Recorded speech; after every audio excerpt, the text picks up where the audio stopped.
السلام عليكم ورحمة الله وبركاته. طلاب تانية اعدادي عاملين ايه؟ يا رب دايما تكونوا بخير. زي ما خلصنا الوحدة الاولى وعملنا مراجعة عليها وكانت اقوى مراجعة عليها، زي ما هنبدأ في الوحدة التانية في درس حاصل الضرب الديكارتي. درس لذيذ جدا وهنشرحه بطريقة ممتعة وسهلة جدا، بإذن الله يكون فيديو ممتع. ويلا نبدأ نشوف بيتكلم عن ايه. اول حاجة حاصل الضرب الديكارتي. اول حاجه حاصل الضرب الديكارتي مقسوم على جزئين، جزء بيتكلم عن الازواج المرتبه والجزء التاني بيتكلم عن لو مديني مجموعه اضربها في مجموعه. طيب نمسك الجزء بتاع الازواج المرتبه. بيقول لي لو الزوج المرتب A و B بيساوي 2 و3. افهم من كده ايه؟ افهم ان الاول من هنا بيساوي الاول من هنا، يعني افهم ان A بيساوي 2، وافهم ان التاني من هنا بيساوي التاني من هنا، يعني البي بيساوي 3 بمنتهى البساطة. فلو جالي سؤال بيقول لي إذا كان 3 وجذر واي بيساوي 3 و8 فما قيمة الجذر التكعيبي لواي؟ أفهم من كده إن لازم أجيب قيمة واي يطلع برقم أعمل له جذر تكعيبي. طيب الأول بيساوي الأول، 3 بيساوي 3 مش هستفاد منها بحاجة، بس هستفاد من التاني بيساوي التاني، يعني الجذر التربيعي لواي بيساوي 8. طب أنا عايز أجيب قيمة واي، عايز أخلص من الجذر التربيعي، بنحط أس 2 يعني بنربع الطرفين، هنا أس 2 وهنا أس 2. أصبح من كده إن واي بيساوي 8 أس 2 بكام؟ 8 في 8 ب4 وكام؟ و60. طيب الواي بيساوي 64. أنت عايز مين؟ أنت عايز الجذر التكعيبي لواي. جذر التكعيبي لواي بيساوي الجذر التكعيبي ل64، يعني تطلع في الآخر بكام؟ ب4. بس كده. طيب فكرة تانية بيقول لي واي أس 3 و2 بيساوي 8 وإكس زائد واي مع قيمة إكس. لو استفدت الأولاني إن واي تكعيب بيساوي 8، لو خدت الأول بيساوي الأول يعني واي أس 3 بيساوي 8، عايز أجيب قيمة واي هاخد الجذر التكعيبي هنا والجذر التكعيبي هنا، أصبح من كده إن الواي بيساوي كام؟ 2. طيب التاني بيساوي التاني، يعني ممكن اقول اكس زائد واي بيساوي كام؟ 2. عايز تبدا من هنا اكتب دي الاول او اكتب دي الاول مش هتفرق. طيب يعني اكس بي زائد واي بكام؟ جبناها من شويه ب2 بيساوي كام؟ 2. يعني اكس بيساوي 2 ناقص 2 تطلع في الاخر الاكس بيساوي كام؟ 0 بمنتهى البساطة. خدنا التاني بيساوي التاني، الواي هنا ب2 يعني اكس زائد 2 بيساوي 2، نوديها الناحية التانية بعكس الإشارة، ف2 ناقص 2 بكام؟ ب0. طيب واحدة كمان فوق هنا بيقول لي 2 أس إكس ناقص 1 وسالب 3 بيساوي 1 واي مع قيمة 2 إكس ناقص واي، يعني عايز أجيب إكس برقم وأجيب واي برقم وأعوض في الجزء ده عادي جدا. الأول بيساوي الأول، يعني 2 أس إكس ناقص 1 بيساوي كام؟ الواحد. طب اجيب ازاي ده يا مستر؟ الاكس فوق موجود في اس. اقول لك انت تجيبها ازاي. والله اكس ناقص اي حاجه اس صفر بواحد، يعني المفروض 2 اس صفر يديني بكام؟ بواحد. يعني مش واحد ده هو نفس الاتنين اس صفر.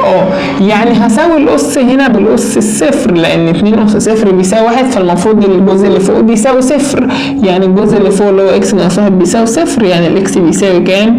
1. كده جبنا قيمة اكس. بقى نجيب قيمة واي. طب ما هو مديها لك ان السالب 3 هيساوي واي، يعني واي بيساوي سالب 3 لما اساوي التاني بالتاني، اروح اعوض 2 اكس ناقص واي، يعني 2 في اكس بكام؟ ب1 ناقص واي، هنا الواي بسالب 3 فوق، عفوا ناقص واي اللي هي ناقص سالب 3. 2 في 1 ب2، 2 سالب في سالب موجب، يعني 2 زائد 3 بكام في الاخر؟ تطلع ب5. واحدة كمان، إذا كان 48 و2 واي بيساوي إكس تكعيب، إكس تربيع ناقص 1 و4 مع قيمة إكس في واي. أفهم من كده إن إكس تربيع هيساوي 48 الأول بيساوي الأول، والناحية التانية التاني بيساوي التاني، يعني 2 واي بكام؟ ب4. طب ما 2 واي ب4 أقسم على الاتنين أعرف أجيب واي، يعني الواي بكام؟ الواي ب2 هنا. طيب هنا ناخد الجذر التربيعي الناحيتين، فناخد ان الجذر التربيعي ل 48 احنا طول ما بدأنا بنثبت الاول بيساوي الاول والتاني بيساوي التاني. طيب هي اكس تربيع ناقص 1 بيساوي 48. احنا اتلخبطنا نسينا نكتب ده مقدار على بعضه. اكس تربيع ناقص 1 بيساوي 48، يعني اكس تربيع يودي الواحد الناحيه الثانيه بعكس الاشاره، ف 48 زائد 1 ب 49. خد الجذر للطرفين التربيعي، يعني الاكس بيساوي 7. طيب اجي اعوض بقى، انا عايز قيمه اكس في واي، يعني ال اكس واي هي يعني اكس في واي، يعني 7 في 2 ب 14 بمنتهى البساطة. السؤال اللي بعده بقى هنتكلم عن مجموعة بتساوي مجموعة أولى ومجموعة تانية، وعايز أجيب حاصل ضرب ديكارتي. بيقول لي إذا كانت إكس بيساوي إم وإن وواي بيساوي 3 و5 و7، اوجد إكس في واي ومثله بمخطط سهمي ومخطط بياني. إكس في واي يا مستر أنا هروح أضرب إم في 3 ب3 إم وإن في 5 5 إن، لأ. حاصل الضرب الديكارتي ده بيبقى عبارة عن مجموعة جواها عدد من الأزواج المرتبة. يعني إيه؟ إكس في واي اللي أنا عايزها دي، إكس في واي هقول بيساوي، وهفتح مجموعة. أنا بدأت بمين الأول؟ بإكس. هروح عند إكس أول عدد 8 هوزعه مرة هنا ومرة هنا ومرة هنا، يعني اللي بدأت بإكس هروح لإكس، أول واحد منها إم هحطها مرة مع مين؟ مع التلاتة، يبقى إم و3. خلصنا من التلاتة، مين بعدها؟ 5، يبقى إم و5. آخر حاجة يبقى إم ومين؟ إم و7. طيب خلصنا يا مستر من إم، خلاص خش على اللي بعده. اللي بعده مين؟ الإن، هناخده برضو مرة هنا ومرة هنا ومرة هنا، يعني واصلة كده؟ إن و5، إن و3 الأول، بعدين إن و5، بعدين إن وكام؟ إن و7. في حاجة تاني؟ لا، الإكسات خلصت خلاص، يبقى هي دي كده الإكس ضربناها في واي بس كده. طيب أنا لو عايز مخطط سهمي، مخطط سهمي هعمل مستطيلين مقلوبين بالمنظر ده، هنا إكس وهنا واي. هي الاكس كانت بكام؟ كانت بام وان، ادي الام وادي الان، والواي كانت ب3 و5 و7، ادي 3 و5 و7. رسمتي من الجزء ده اللي هو اكس في واي، لان هو بيقول لي اكس واي مثلها بمخطط سهمي. اول حاجه ام ومين؟ و3، يعني سهم طالع من ام رايح لحد ال3، يعني اهو ام رايح لحد 5، ام رايح لحد 5، ام رايح لحد 7، ادي ام رايح لحد 7. طيب الجزء الثاني اللي هو ان و3، نجيب لون تاني اهو، ان و3 من ان رايح لمين؟ لل3، بعدين ان و5 من ان رايح ل5، اخر حاجه ان و7 من ان رايح لل7. ده كده مخطط سهمي. سهمي يعني اسهم زي ما واضح. طيب لو عايز مخطط بياني بنعمل كده محاور، ده نسميه اكس وده هنسميه واي. الاكس عندي كانت بام وان، ادي الام وادي الان. الواي كان ب3 و5 و7. ام و3 يعني من ام للاكس رايح لايه؟ لل3 في الواي، ادي من ام رايح لحد مين؟ ال3. نعمل نقطه كده ونكتب زوج مرتب فوقيه ام و3. الزوج المرتب ام و5، ام طالع لحد 5 زوج مرتب كده، ام و7 نقطة واكتب الزوج المرتب ام و7. طيب ان و3 نقطة، ان و3، ان رايح ل5 من ان طالع لحد ال5، ادي ان و5. اخر حاجة ان وكام؟ و7. بعد ما عملت نقطة اوصلها مرة بالعرض ومرة بالطول. مرة بالعرض اهي النقط اللي جنب بعض توصل جنب بعض بالعرض اهي، وبعدين الطول النقط اللي تحت فوق بعضهم كده بالمنظر ده. يبقى انا كده رسمتها مرة سهمي ورسمتها مرة بياني. طب نفس السؤال بيقول لي بقى المرة دي عايز واي في اكس. واي في اكس يعني هبدأ بمين الأول؟ بواي، يعني هعكس الليلة اللي أنا عملتها. هعكس الليلة ازاي يا مستر؟ هقول لك أنا اكس في واي بدأت باكس، طب واي في اكس هبدأ بواي، يعني هوزع من تحت الأول 3 مرة مع الام ومرة مع الان، يعني هقول بيساوي افتح مجموعة 3 مرة مع مين؟ مع الام، وال3 مرة مع الان. بعدين خلاص خلصت، يبقى ال5 مرة مع الام وال5 مرة مع الان. ادي 5 وان وادي 5 وان. اخر حاجة 7 وام و7 وان، 7 وام و7 وان، واقفل المجموعة. طيب عايز مخطط سهمي ايه؟ قال لي ومثله بمخطط سهمي. ادي المخطط السهمي. انت بادئ بواي في اكس. انت لما بدأت باكس هنا انا بدأت لك باكس، لكن انت بادئ بواي، فانا هبدأ هنا بواي وهنا بعديها هبدأ بمين؟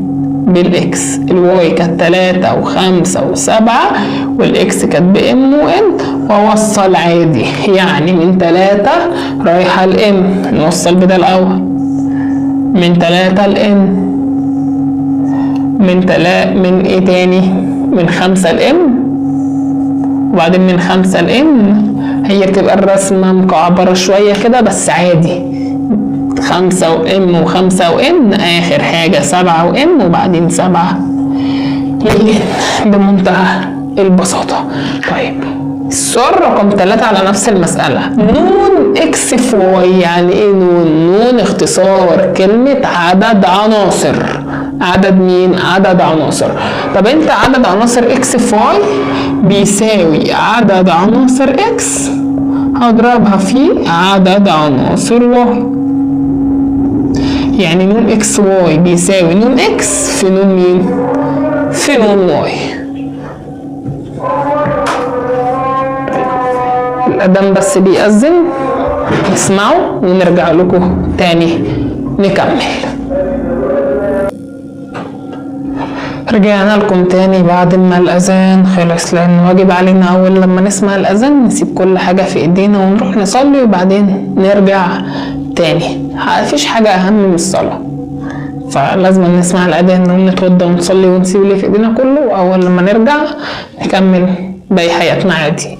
طيب احنا وقفنا لحد قلت لكم عدد عناصر اكس واي بيساوي عدد عناصر اكس مضروبه في عدد عناصر واي. طب عدد عناصر اكس بكام اصلا؟ يعني ايه؟ مش اكس هنا عنده حاجتين الام والان، يعني 1 2. يعني عدد عناصر اكس عنده عنصرين 2. في عدد عناصر واي ادي عنصر 2 3، يعني 3. 2 في 3 بكام؟ ب6. طب لو عدد عناصر واي في اكس، طب ما هو عدد عناصر واي في اكس يعني عدد عناصر واي مضروبة في عدد عناصر اكس. عدد عناصر واي 3، اكس قلنا ب2، هي نفس ال6، فيستنتجنا من كده ان عدد عناصر اكس في واي هي عدد عناصر واي في اكس. طيب كده الحمد لله خلصنا المثال ده. طيب تعالوا نشوف مثال كمان. بيقول لي إذا كان إكس ب1 و2 وواي ب5 و7 و8 اوجد إكس في واي ومثله بمخطط سهمي. طب إكس في واي أجيبها إزاي؟ أدي إكس في واي بيساوي، أنت بدأت بإكس، أنا هبدأ كمان أنا بإكس، همسك أول واحد مرة هنا ومرة هنا ومرة هنا، يعني 1 و5 1 و7 و1 مين و8. خلصنا من الاولاني، خش على اللي بعده. 2 نفس القصه، 2 مره و5 و2 و7 و2 و8. خلصنا، نقفل المجموعه. عايز امثله بمخطط سهمي. حلو، ادي المخطط السهمي. انت بادئ باكس هبدا لك باكس، لو بادئ بواي هبدا لك بواي. هنا بادئ باكس فكتبت اكس. اكس ب1 و2 وواي ب5 و7 و8. 1 و5 اهو، بعدين 1 و7 اهو، بعدين 1 ورايح ل8. حلو. الناحيه الثانيه 2 رايح ل5، 2 رايح ل7، 2 رايح لكام؟ ل8. طيب واي في اكس وامثله بمخطط بياني. ماشي، واي في اكس يعني انت عايز واي اضربها لك في اكس. حلو، بيساوي، ابدا المره دي من عند واي، همسك المره دي العكس، نمسح ده كده، يعني نمسك ال5 من تحت مره هنا ومره هنا وهكذا اللي بعدها، يعني 5 و1 وبعدين 5 و2. خلصنا من ال5، نخش على ال7. 7 مرة مع ال1 وال7 مرة مع ال2، ادي 7 و1 و7 و2. اخر حاجة 8 و1 و8 و2. 8 1 8 و2. مثلوا بمخطط بياني المحاور بتاعتي اهي. هنا دي واي وهنا دي، عشان ما نغلطش واي في اكس بدأت بواي الاول هكتب واي الاول تحت عادي، واكس هكتبها فوق، وهو عايز واي بدأنا الاول بواي، لما كان عايز اكس زي هناك بدأنا تحت باكس. هي الواي بكام؟ ب5 و7 و8. 5 7 8 اكس ب1 و2. نمثل 5 و1 واكتب 5 و1 5 و2 نقطة الاول 5 و2. 7 و1 و7 و2 ادي 7 طلعت لحد 1 واكتب عليها لازما النقطة التانية 7 و2. اخر حاجة 8 و1 اهي، و8 وكام و2، ووصلهم مرة بالعرض ومرة بالطول. ادي المرة اللي بالعرض اهي ومرة بالطول اهو. طيب عايز اكس تربيع. اكس تربيع يعني اكس مضروبة في اكس. حلو، يعني كأنها اكس الاولانية اهي الكبيرة مضروبة في اكس. طب ما هو يعني ده اكس تربيع، يعني كأنها واي مثلا اكس في واي اكس في اكس، بس هنا اكس هضربها في نفسها عشان اكس تربيع هضربها اكس في اكس. طب هي الاكس كانت بكام عندي؟ اكس كانت عندي بيساوي 1 و2. طب انا هضربها في مين؟ في اكس. اكتبها تحتها تاني مش مشكلة 1 في 2 عشان ما نتلخبطش. فانا بقى لو عايز اجيب اكس تربيع هفتح مجموعة وهمسك واحدة وهضرب. يا مستر طب همسك واحدة من فوق ولا تحت؟ اقول لك بقى ما تشغلش دماغك بقى، ما هو فوق زي تحت، ما تبقى ذكي للدرجة دي يعني. ما هي دي فوق 1 وتحت 1، يعني 1 مرة مع الواحد و1 مرة مع الاتنين. ادي 1 و1 و1 و2، بعدين الاتنين مع الواحد والاتنين مع الاتنين. ادي 2 و1 و2 وكام و2. واحنا كده خلصنا اكس تربيع. لزيادة التأكيد عايز واي تربيع. ما هو واي تربيع يعني واي في مين؟ واي في واي. طيب واي عندي بكام؟ ب5 و7 و8، يعني 5 و7 و8 هضربها في واي. طب ما هي واي بكام برضو؟ بنفس ال5 و7 و8. حلو، 5 و7 و8. حلو قوي. طيب بعدين خلاص نضربهم في بعض مرة، يعني نمسك اي واحدة نوزعها هنا وهنا وهنا، يعني بيساوي 5 مرة مع 5 ومرة 5 مع 7 ومرة 5 مع 8. خلصنا من 5 نخش على 7. 7 و5 7 و7 7 و8. اخر حاجة عندي مين؟ عندي 8. 8 و5 8 و7. اخر حاجة 8 ومين؟ و8. وخلصنا واي تربيع. اخر حاجة نون اكس تربيع. نون يعني عدد عناصر اكس تربيع. طب هي عدد عناصر اكس الاول بكام؟ عدد عناصر اكس هي فين؟ اكس اهي 1 و2 يعني رقمين. حلو. طب انت عايز اكس تربيع يعني ربع عدد عناصر اكس عشان تبقى اكس تربيع، فيبقى 2 أس 2 بكام؟ ب4. وهو ده كده عدد عناصر اكس تربيع. طب لو عدد عناصر واي تربيع ما هو 3، يبقى 3 تربيع بكام؟ ب9.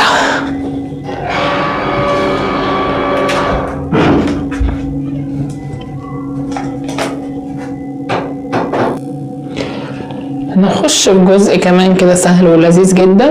بيقول لي ان عدد عناصر اكس في واي بيساوي عدد عناصر اكس في عدد عناصر واي، واحنا عارفين القانون ده.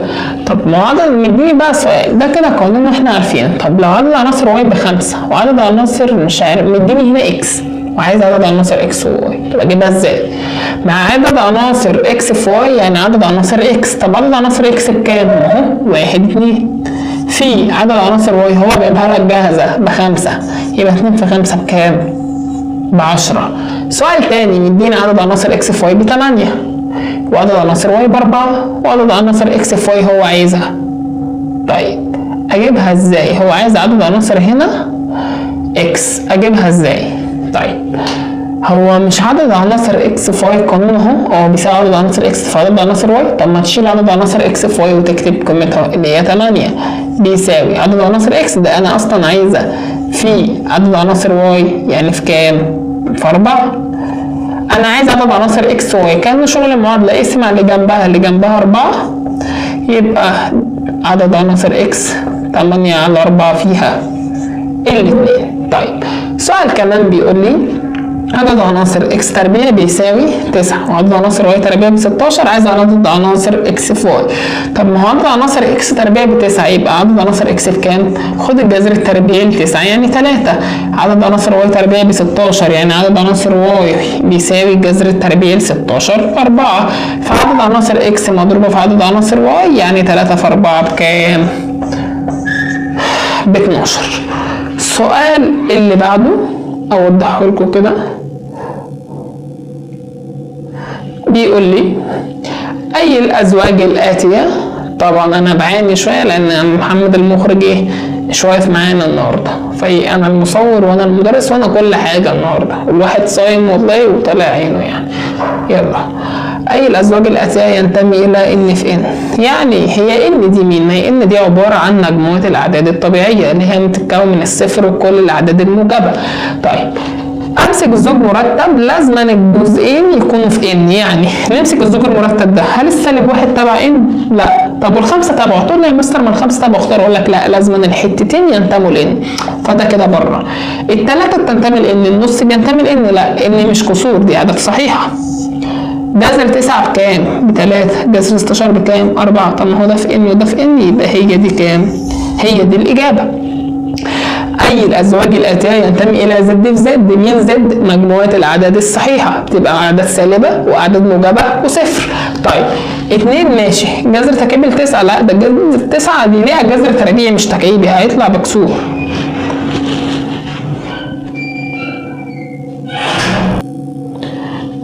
طيب يبقى كده ما تنفعش الاولى، الثانيه دي كده بره.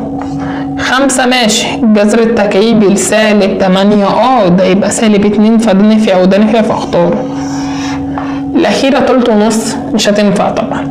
طب السؤال بقى بالعكس، مديني زوج مرتب وبيقول لي بينتمي لإيه؟ جذر 7 و3 على 4. طب هل ينتمي لإن في إن؟ هي 3 على 4 تنتمي لإن؟ لا، كنسل. كيو في كيو 3 على 4 ماشي، كيو اللي هي أي حاجة ليها بسط أو مقام، عدد يديني بسط او مقام، وينفع يكون عدد صحيح عادي ماشي، دي تنفع 3 على 4. بس الجذر 7، ال7 ملهاش جذر تربيعي فتبقى تبع كيو داش غير نسبي، لكن هنا تيجي تقول لي نسبي اقول لك لا. طيب ار في ار، اي عدد خلقه ربنا بينتمي لار عدا لو كان جذر تربيعي جواه سالب. طب ما دي مظبوطه، ده مظبوط عادي وده مظبوط، ده عدد وده عدد عادي، فينتمي لايه؟ للار في الار. ناخد جزء كمان وهنختم بيه الحصة، مسألة طالب فيها 4 حاجات. بيقول لي إذا كانت إكس بيساوي 1 و3 وواي ب3 و5 و7 وزد ب5 و7 و9، اوجد 1 إكس في واي اتحاد زد. طب ما هو أنا جايب له واي اتحاد زد دي تطلع مجموع عادي وأعملها مع الإكس عادي. طب واي اتحاد زد ايه؟ يعني اتحاد يعني كل العناصر اللي في واي وفي الزد، بس المكرر مش هاخده الا مره واحده بس. ادي الواي والزد، ناخد الواي كلها 3 و5 و7، ناخد الزد كلها. ال5 مش هكتبها موجوده، ال7 مش هكتبها عشان موجوده، بس ال9 مش موجوده في ايه؟ هكتبها. انت عايز اكس في واي اتحاد زد، هي اكس بكام اصلا؟ اكس ب1 و3، واي اتحاد زد بكام؟ ب3 و5 و7 و9. فاقول بيساوي، انا عايز دي هقول بيساوي وافتح مجموعه، ده مرة هنا ومرة هنا ومرة هنا ومرة كمان هنا، يعني الواحد مرة مع ال3 والواحد مرة مع ال5 والواحد مرة مع ال7 والواحد مرة مع ال9. شغل الضرب ديكارتي عادي زي اول الحصة، انا جبت له دي كأنها يا عم سميها واي، كأنه بيقول لك اكس في واي، فدي الاكس وادي الواي اللي انا جبتها وخلاص. طيب نكمل، ال3 مرة مع ال3 ومرة مع ال5 ومرة مع ال7 ومرة مع التسعة. طبعا المكان بس ايه قليل فكتبناها بالمنظر ده، بس هو لو جنب بعض يكون اشيك. زد في اكس ناقص واي، فهمنا اللعبة هنجيب له اكس ناقص واي. طب هي نكتب زد الاول يا مستر عشان ما نرجعش نكتبهم مرة تاني. هي زد بكام اصلا؟ ب5 و7 و9. طب اكس ناقص واي بكام يا مستر؟ اكس ناقص واي يعني اللي موجود في اكس ومش موجود في واي. ايه اللي موجود في اكس ومش موجود في واي؟ الواحد موجود في اكس موجود في واي؟ لا. التلاتة موجودة في اكس موجودة في واي فمش هاخدها، يبقى انا كده الواحد بس. يبقى انا كده لما اجي احسب دي بقى هقول له بيساوي، خلاص انا كتبتها كده بالترتيب، يبقى دي مرة هنا ومرة هنا، دي مرة هنا، مفيش حاجة تاني. يبقى مرة ال5 مع الواحد، دي مرة هنا يعني ال7 مع الواحد، دي مرة هنا ال9 مع الواحد، واقوم قافل المجموعة. طيب اكس بكام؟ اكس ب1 و3. واي تقاطع زد بكام؟ واي تقاطع زد يعني العناصر المشتركة بين واي وزد. ايه العناصر المشتركة بين واي وزد؟ التلاتة؟ لا. ال5 ال7 يعني ال5 وال7 اضربهم في بعض ضرب ديكارتي، الواحد مرة هنا ومرة هنا ونخلص الواحد بالمثل التلاتة، يعني 1 و5 و1 و7. خلصنا الواحد نخش على التلاتة، 3 و5 3 ومين و7. طيب اخر حاجة واي ناقص زد. واي ناقص زد يعني اللي موجود في واي ومش موجود في زد. 3 موجودة هنا بس مش موجودة هنا، اخدها تنفع. ال5 موجودة، ال7 برضو موجودة، لا يبقى هي ال3 بس. طب اكس تقاطع واي اللي موجود في اكس وموجود في واي عناصر مشتركة، اللي موجود في اكس وموجود في واي اللي هو مين؟ 3 برضو. يبقى اكس ده كده ضربات ديكارتي مفيش الا دول بس، هيبقى 3 في مين؟ 3 و3 بمنتهى البساطة. المفروض كده خلصنا الفيديو، بس لا انا في حاجة بس كمان عايز اضيفها كده، ايه فكرة كده سريعة لعل وعسى تيجي في الامتحان مثلا. نمسح دي كده سريعا.